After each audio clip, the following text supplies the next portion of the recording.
కారణం చెప్పు, నవ్వడం తర్వాత. ఏంది సందీప?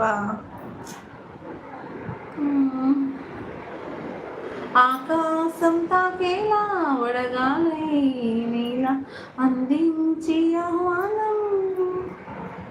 సరే వదిన, నాకు తెలియదు ఆ సింబల్స్ పెడితే ఇబ్బంది అయ్యిందని అన్నారు. ఏం అవ్వలేదులే గోపి. అంటే నువ్వు ఏ విషయం చెప్పట్లేదు, ఏందో అలా పెడితే ఏంది గోపి చెప్పు. నిన్ను చూసిన తొలి నిమిషాన నా మనసుకు తెలుసా ఏమైనా తనలో నా ప్రేమ పుడుతుందో, అనుకోని కలవరమైన అది ఎంత బాగుందో, మృదువైన మాటలతో అది ఎంత బాగుందో. లలా లలా లలా. నీ voice super, thank you so much.